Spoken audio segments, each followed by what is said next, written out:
na mutu on a liaka mbongo ya artiste moroté na mutu on a toujours vérité. Aujourd'hui mutu a Monique fallait salim piaka na stade ya Angola Alex la biso abimisa biso vidéo parce que page est belé comment ça la mukuse héritier Watanabe sachant bien que ba valide ba finga ka soi-disant ba ken na ba tendance à Californie. Alors pourquoi Robin Sabango ba place Josali? Pourquoi autant molana bango héritier à sa star? Ce qui est que Fifi Siwa yo za na succès ozalaki na gaz ozalaki na makambo l'artiste héritier Watanabe alnga ko za na besoin ba analyse c'était ba toujours benga ba analyse d'ailleurs on benga fallait pour chanter na nini fallait pour chanter bien sûr nous pouvons comparer héritier Watanabe et Fally Ipupa parce que on a quatre République démocratique du Congo baza adversaire parce que baza ba musicien il y a Congo mais mondialement héritier Watanabe azana poids ya Fally Ipupa mondialement libanda ya mboka héritier nous mi peut sa valeur mi peut sa respect aux moi na moi si aux tantine sogi demoiselle parce que bien sûr beaucoup ba ngam madame même si ngam madame te aux demoiselle aux journaliste mi peut sa respect ko yara ko la ba simo ami c'était pour défendre ba mission.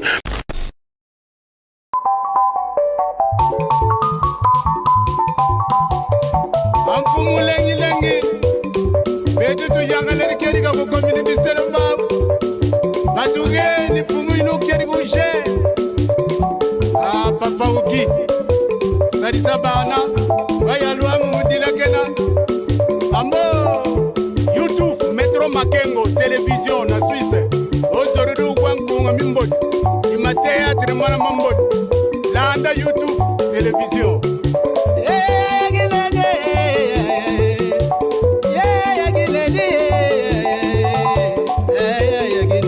Salon Flori Mama Moimwene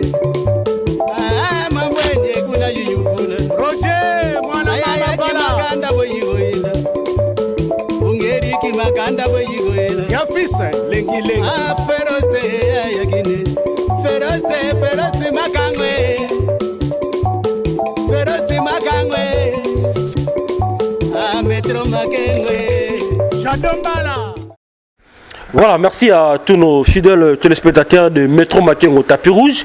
En tout cas, nana et sengo trop ya roeba ki boza ebele boza ko tala Christian Bangulé papa Bombo ndeka bo mesala obenga papa Bombo garçon mo ya pena sukal na ndenge ba internet donc Christian Bangou papa Bombo o mesala toujours ko se peut à travers ba analyse na biso to sela rabino. Alors aujourd'hui ngana plus ezala suna ye na ka pona ko éclaircir na ka pona ko pesa clarité na ka pona ko marteler sur le couteau mona ke le kuta ezo dominer le lo Christian Bangou sona mingi eza poto sur par rapport à sujet ya concert ya Fally Ipupa o ebetamaki na Luanda na stade ya Luanda batebele to mona ki concert wana ba publier to ke bena direct kamba moko batebele to mona concert ya Fally to ebetamaki ba publier ba photo ko ba keno concert ya Fally esali soit disant piaka alors ngale sabino nga Christian Bangou le papa Bombo na zala awa na travailler pour na mission moté ya Congo. On a toujours vérité polele biso ya rapona ko bimisa ba réalité ba vérité place nyonso o to mona yi non le côté ba na ko régner yango pe lo bo sala ke bolinga Métro Makengo Tapis Rouge ming parce que babi que non Bangou papa ba mona bino sala toujours na pona ko ya ko bisa ba vérité alors et le rôle de Rolo Baboy, n'a éclairci na ba fanatique na nganyoso, na ba bonné na nganyoso, na ba téléspectateur na biso nyoso o balinga chaîne na biso. Déjà concert il a fallu te rappeler qu'il fallait mettre podium na stade ya Luanda à partir de 23h pile parce que malgré le contact no benga na ba frère nanga o ba kendaki na stade pour na kozolanga ba image pour na ko landela ba évolution parce que biso ba son c'est ça que non aussi moyen ya se déplacer te na bato to tinda ba landela biso maramlenge et leka à la lettre. Tu as remarqué déjà partir à 19h dans la page sur déjà à Facebook et il y a qui déjà venir balancer ma photo que le Fally à Salimpiaka. Et pourtant concert bandaki 23h. Lelo na kata République démocratique du Congo la musique ya Congo ne kendaka. Biso so bien que to zela ka soki leader à Martin à podium, tout ça la vidéo, tout ça la photo et puis tu bandi ko pensa ko poster ko non leader à Martin concert Salim Piaka.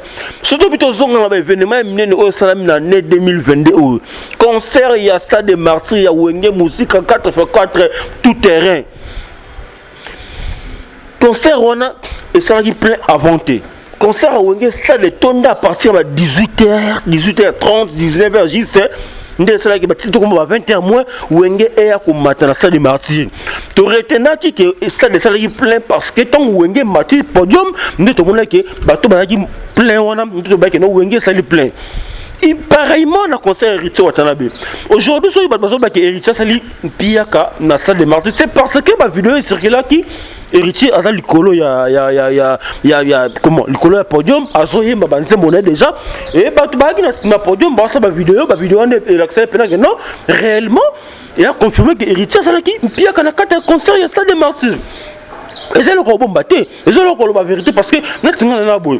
Maman pense sango na yaka koloba nlenge makambu e salama. Na yaka koloba nlenge makambu e lekeli. Na ko manger ba mona ngate, na ko bombelo roté, na bi na so confirmer pour aujourd'hui une émission que non, on s'est hérité et ça qui me pia que ça de martyr.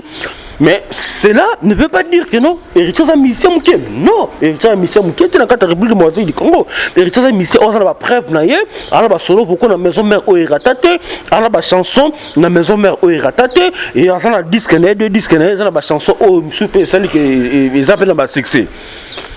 Fallait pour pas, la concert Angola, oui, fallait à salir plein à craqueter. Ndinga sala na salle de martyrs, ndinga sala na stade de Cameroun, ndinga sala na Côte d'Ivoire. Fali a sali plein à craqueter. Fali pour aujourd'hui na concert à Luanda a sali 7,5 sur 10, disons même 8 sur 10 parce que tant où artiste est mon fali pour continuer à stade il y a Luanda. Des places où tu comprends que non, ba tupe, ba kotaki, ba image zali dans ma vidéo. Héritier Djamba, illustrez ma vidéo tant que Faya Zoemba. Illustrez parce que l'autre son ma vidéo. Héritier Djamba, illustrez ma vidéo. Bon, moi il fallait la podium.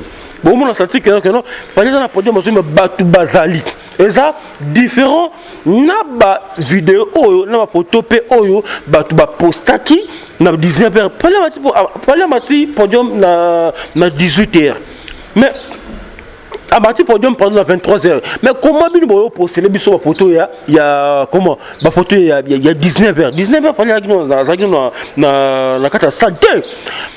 Oh il y a solo ba ke fali à Salim Piaka parce que bisous so temps où to lo ba ki héritier Salim Piaka to mona ki ba vidéo comme preuve à l'appui que non héritier ça podium azoyemba bomoni ba vidéo que ba filmer. Alors aujourd'hui on a lancé défi parce que on a la vérité na mutu on a lié ka mongo ya bi artiste moroté na mutu on a toujours vérité. Aujourd'hui mutu a monique fallait Salim Piaka na stade ya Angola à l'accélération abimisa vidéo parce que ba page belé comment ça la mukuse bon balancer la vidéo de l'accélération que non fallait ça na podium azoyemba banzembo na ye ale bino ko wana bona ba gradin ou soit bozana ba ndako tajo to mona ki pemeli ou soit bona sima il y a bateau battement la pelouse bo balancer la vidéo que non fallait azoyemba c'est déjà vide ndenge bo la ba photo bo la sai na 19h bon mona ke mto sa vidéo bon wazana été sa vidéo est bon, parce que la musique n'a pas pourquoi? Parce qu'aujourd'hui, comme le journaliste, il y a tendance. Parce qu'aujourd'hui, comme le chroniqueur, il y a tendance. Place aux alliés noirs, comme sont blancs. Non! Il faut toujours la vérité parce que bateau on a vu aujourd'hui ça bateau zora information pas la biso chroniqueur pas la biso journaliste pourquoi to komi ko luka ko masquer ko maquiller pardon ko ça make-up na vérité bala ça on make-up te vérité ça loi qui toka moi si aux naturel vérité ça loi qui toka moi si au agrada pona so ça pemba so ça mundu abone ko cha hydroquinone et pourquoi est-ce ko masquer vérité. Aujourd'hui, fallait pour pas n'a pas fait le plein à craquer. Dans le stade il y a Londres. Au moins, il fallait faire 7,5, disons même 8 sur 10. Aujourd'hui, à l'école, tant que tu as 7,5 sur 10. a passé classe. Somme sali 8 sur 10, a passé classe. Même si on sali peka ata 7 sur 10, a passé classe. Parce que ba image héritier jamba réalisateur azo ko lycée o. Et là ça que non net image autant a bengi petit Fally bota image. Vu des athées, Batmase Bazali, petit gradé Bazali. Alors, je vais un peu m'adresser à comment à ma concert Fifi Siwa. Fifi Siwa aujourd'hui, tu passes dans les réseaux sociaux, tu passes dans la télé pour dire que journaliste le roi Ken Piana, journaliste le roi comment Valdi, comme ça, l'autre sur la combe Kiminga Mouké. Bayaka est pas héritier Watanabe pendant que Bayaka a une analyse na bango pour détruire héritier pour comme ça Fally Poupa mais Bayaka est pas héritier Watanabe bazouara ba mbongo ba melara ba champagne si quand on a éclairci bino likam o ngai Christian vangu le papa bombo ta no pesa suka libre papa bombo no pesa suka mutala suka l'internet ngai Christian vangu le plus beau de tous les journalistes. Ngai Christian Bangu papa bombo nde naza na sa musala na ngai soki artiste mo bengi ngai e keneke pa na po pesa nga mbongo pona sele musala na sele promotion na sa vidéo na dans le belay je le ferai parce que c'est mon boulot tu as besoin mbongo na po mbongo oh biso sala musala bo mbongo na sala ke et nourrir ma famille na biso et permettre biso to futa ba loyer na biso aujourd'hui. Héritier Djamba, illustrons s'il te plaît, illustrons la vidéo na comment Francis Dibaya, tu peux poster sur internet. Vidéo bomona Héritier Watanabe, na vidéo bomona Héritier Watanabe, bomoni massa na soit pembe wana kombo ekima Alidor, ouais Alidor, bomoni comment il s'appelle encore Valdi Tambwe, bomoni bozo kana voix ya Ken bien na vidéo na Héritier Watanabe. Alors Tomi tout dans la question, tous à la micolo, tous à la intellectuel. Héritier Watanabe, sachant bien que Valdi Bafinga soi-disant, Ken a tendance à faire. Alors pourquoi Robin Sabamba place Yozali? Pourquoi autant Molana Bango? Héritier à sa star. Star déjà pour le coup t'en as et ça a 6 rendez-vous. Star déjà le quoi héritier au niveau au Bachakae, au niveau combien si rendez-vous n'est pas beaucoup t'en as, il faut bengana pour beaucoup t'en as. Mais aujourd'hui, bino Fifi Siwa aussi à contacter qui Ken Pena parce que héritier comprenait que Ken Pena na succès. Parce que héritier comprenait que Ken Pena talamaka. Parce que héritier comprenait que Ken Pena bazana gaz.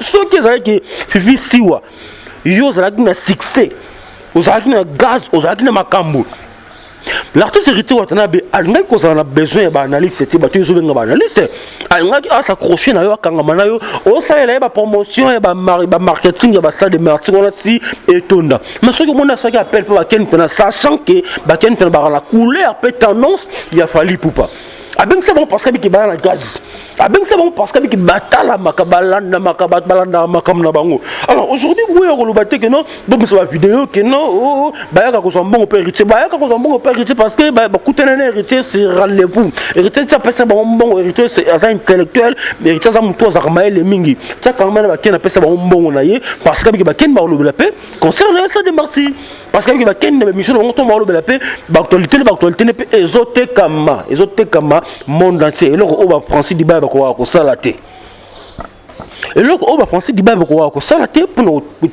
côté artiste seulement Héritier Watanabe. Moi je pense que ceux qui aujourd'hui qui Sinjo azaki na la team wata kataka yaka na wata liezo kata bilamba et ça n'impacte pas une bachangote nanya monongote nanya lobela kuma Héritier à travers qui Sinjo. Mais aujourd'hui Kisinjora kenda ba Francis Dibaya botikali badadi mula botikali na olebo ça va marketing Héritier Watanabe besoin pour finga Fally dadi mo benga Fally pour chanter na nani ni Fally pour chanter pour chanter bien sûr nous pouvons comparer Héritier Watanabe et Fally Poupa parce que on a quatre République démocratique du Congo baza adversaire parce que baza ba musicien il y a Congo mais mondialement Héritier Watanabe azana poids il a fallu partir mondialement les bandes ya mboka. Héritier nous pouvons le comparer avec Fally ici au Congo parce que baza bon ba ta musique na Congo peuple mort comme ils consommer musique là bon baza adversaire na Congo mais na Liban na France au comparer Héritier na Fally. il faut la vérité. Parce qu'il y a un sang dans le bain. Non, la tendance à faliter. Moi, je côtoie pas Fally Ipupa. Je pas les contacts de Fally Ipupa. Je parle plus avec Fally Ipupa. On ne se connaît pas avec Fally Ipupa physiquement comme ça. Face à face comme ça. Je n'ai jamais rencontré Fally Ipupa. Je n'ai jamais vu Fally Ipupa. Jamais. Jamais de ma vie. Mais, c'est parce que je suis chroniqueur. Natangeli yango naza un orienté bidon vide o utika na ndako na la muki azu micro a caméra tika zadi abandi koloba non. Je suis bien éduqué na koli na famille vangu, mon père fut présent Drago Bilima. Drago Bilima à l'époque tu vois ça on appelle ça bisona la bisouera vita imana Bilima à l'époque on a papa botinga yi présent Bilima Santos Mutubule azalaki coach. Il était payé par mon père. Donc je suis bien éduqué. Natang ba école est bien, ba classe est bien. Na muto a ta foulouté avec maman sali chronique musicale. Non. Imaginez-vous que papa nous a présent. Il y a équipe à Congo et à Dragon. Cela veut dire que mbongo la colline mbongo la classe na véhicule, deux ans à la véhicule. Donc naé musala pour la vérité. Naé na besoin mon hérité, na besoin mon affaire, na besoin il y a mon amouté. Mais n'a rien que la vérité. Mondialement, Dadimola, quand tu te permets, Fally Ipupa, Fally déjà sont allés parcourir la quartier, la tête de l'eau, à bon chanteur. Héritier Watanabe sont allés parcourir la maison mère de l'eau, c'est un bon chanteur, c'est un bon musicien, c'est un bon artiste. Mais bon, si tu as un conflit, bon, Héritier Watanabe, parce que Héritier Watanabe a la tala. Héritier aujourd'hui, à ce qu'on évolue, David Mosso, David Mosso, artiste, producteur, Oyo. Pessi Fally pas fallait comme le mais pourquoi et pas héritier à quoi cause lumière on a été point d'interrogation pour vous dire que non aujourd'hui nous sommes étoile naïe oh ils attendent sur Fally mais le but c'est qu'on a un héritier le but c'est qu'on attend va faire rigoler parce qu'aujourd'hui faire rigoler faire rigoler d'aujourd'hui ils a fait rigoler ba Kamasu traité et a fait rigoler ba troisième doigté et a fait rigoler ba maboko pambaté aujourd'hui faire rigoler par rapport à Fally Ipupa et surtout sur le banane ba œuvre ni baba qui va mi-ange démon et Kangi Kinshasa bien sûr mais ça le succès libana pesate mais ça le succès à la République démocratique du Congo. La vérité voilà.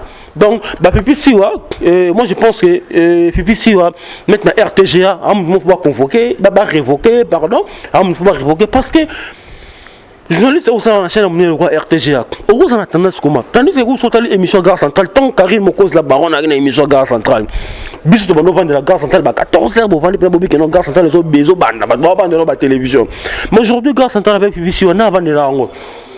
Rendez-vous comme un Moko Papimbomba Caribou Variété Papimbomba Nati Lokole n'a vendu de la Gare Centrale mais quand Karim Mokos la baronne a une Gare Centrale batbané ou pas de la Gare Centrale c'est là. On a travaillé pour nous relancer au bon ces missions comme on a augmenté sa visibilité. Toi tu es là toujours pour critiquer les gens pour répondre aux défenses standing hérité en plus ou moins moi aussi. Moi aussi Rosan a fiancé c'était par hasardement Rosan a fiancé c'était Rosan a chérité et ils ont carrément mon bali. Donc moi ça carrément toujours mon bali qui aux gens le la télévision que non vision sur une place sur la réalité n'est pas appelé la réalité pour bakabela so mongo aussi la question to la eh maman tabana pour nous point d'interrogation soki leader té bata bureau ba osanine est-ce que ba kuchaka na yote point d'interrogation. Mi peut sa valeur, mi peut sa respect aux moi si aux tantine sogi demoiselles parce que bien sûr beaucoup de madame même si madame te aux demoiselles aux journalistes mi peut sa respect ko yara ko landa basimo mission te pour défendre la mission ce qui héritier on a vidéo Francis Liba peut aussi ba héritier jamba illustré en vidéo s'il te plaît votre vidéo Ken bien en avion à ce que héritier a mis en condition bien que va offrir ici le blanc au bon ce que bien aussi publier pour ça la Ken ni les amours ça na moment na na moment on a à faire voyager dans la condition bien à comme ici que notre voyage dans la condition bien héritier Watanabe vraiment boy ce que nous na réseaux sociaux pourquoi pour ça la ligne pour manine que ba bazarana fali et ba ya rouler mon héritier mais bon ba mon héritier comment so mtazarana fali ne pekisi kali mon héritier so mtazarana fali ne pekisi kazo ali mon fabricaste tu as fait arrêter non yo ça musana ye mbongo na liya ki mo voyage on a une mission de service on a et quand c'est qui implique et permettre et quand c'est qui implique et permettre qui à nourrir famille na pourquoi polémique on besoin ngo que non du genre est-ce que vidéo quand tu vois vidéo bo saliona bo dimne ken pen non bo dimne ken pen na nini Francis Dibaya musana oza ou vendre artiste héritier Watanabe musana oza ko kota na conflit bo la sabiso la vidéo que non baken ba ya pas héritier mérite ta la baken na héritier ta la baken na ba réseaux sociaux amona baken de ba lobela fali puisque pourquoi azo ben sa baken on ka bato ba lobela fali a ben ça pourquoi parce que on sent que bazana est loko ban étoile ya azo ben sa bango parce que so baken ba na succès bongo ben ça peut bongo péter alors côté on a le beli marambo on a dossier parce que baken baza ba confrère ba vali baza ba confrère et na olinga ba mission tongo travailler na bisopo moi minimum de respect et zalaka pour faire voyager ba ken personne à komisi ma bezapi ba wo ranson ba même papi mon pototé ba même ba joie star pototé ba même ba un toto Anderson pototé et ça la ligne et ça les logoté. Donc, faux débat. Concert héritier Watanabe, il y a ça de Marty et Betami. Et ça lui plainté. Batou le bel qui concert ça lui plainté. Aujourd'hui, et le ça l'a sous passé héritier Jamba s'il te plaît. L'histoire de ma photo. Chers internautes partout botab sur le monde entier. Héritier Watanabe aujourd'hui, as artiste au Congo m'a billet. N'a pas eu un mondialement parce que on maîtrisé on a bien communauté congolaise partout dans la diaspora héritier Watanabe aujourd'hui au petit concert il y a stade de martyrs concert on est sali même pas 5000 places je pèse bien mes mots concert il y a stade de martyrs héritier Watanabe sali même pas 5000 personnes héritier Jamba, il sont nos photos autant que dans le bas. Moi, Christian, mon papa Bambo, j'ai la honte de voir qui n'a page officielle à Facebook. Héritier Watanabe a posté ma photo Oyo, et sont des photos traitées, montage, à 100% pire montage, pour la relaxer, soi-disant, concert et ça là qui plaît. Mais non! Là qui sa vérité mais capté vérité il faut tout le voir la vérité et s'imbiter au sali et sali plainte pour l'abord au téléma kende aux la carrière moulaï aux la carrière moulaï aux artistes malam pourquoi qu'on ça battu parce que à l'époque on va jibi ba betana ba wera Android des arrêtés mais aujourd'hui Android iPhone papa quand nous on beta bomba doit filmer malamment réseaux sociaux et pendant dans le monde entier. Tout le monde a dit vérité. Pourquoi? Partout ils encouragent à reposer la page officielle. Si quand tu as le belayo, que yo chayo moko, l'objet que ça bon côté. Moi je suis désolé. Ceux qui ont la vie, artiste a besoin de progresser, a besoin de pousser là. Andima. Vérité. Que on a quoi qui est là pour un beaucoup. On a sous programme sous la août. Non, ça n'a pas plein. Donc c'est un peu ça, voilà. Moi les soldats ils sont abonnés, voilà. Merci vraiment. Bon tenir une rigueur parce que là il y a toujours la vérité, là il y a la vérité parce que bisous on va toujours vérité de bon bar. Na bisoté, na bi que na mto Thomas Anderson Baza na Saint-Louis, il a du gaz et du pétrole. Anderson Baza na Saint-Louis. Voilà na bisou mo tenir Romain wana et un grand merci à Prince Yaweli, Mystère Versace, Prince Yaweli et bonne basango ya Corinne, ya Pende, Maman, na Bénédicte, na Peter et pourquoi pas Joël le bandit Starwell, Joël le bandit Starwell, Massananga vraiment Johnny Kwasa Alman Noir, sans oublier Cédric Lomo, Jack Bauer 24 chrono, Mobali Maman na biso Saranganga, moi ça pembe, moi ça botte le biso pena mbiji. Lumar Lumukashama, Bambotono. Bébé Nabiso, sans oublier ma fille chérie, Liam Sris, et des gros bisous à toi. Et pourquoi pas Dina Koudivoire, KDV Mamana et la Zoki Daniel, hein? Koudivoire, Colos, hein? Bistela. Et merci à mon réalisateur Rassi Kazadi. Et quant à moi, je vous dis au revoir.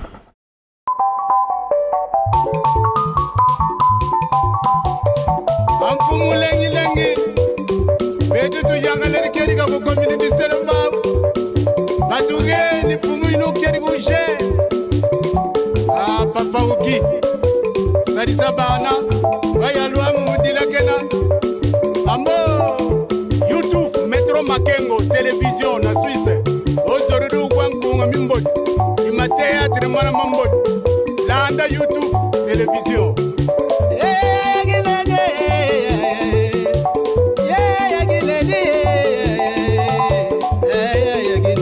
Salon Flori, Mama Moimwene.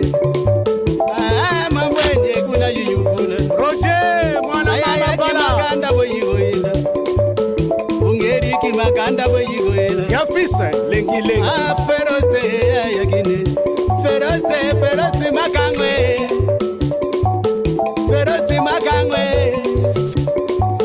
Metro Makengwe Shadombala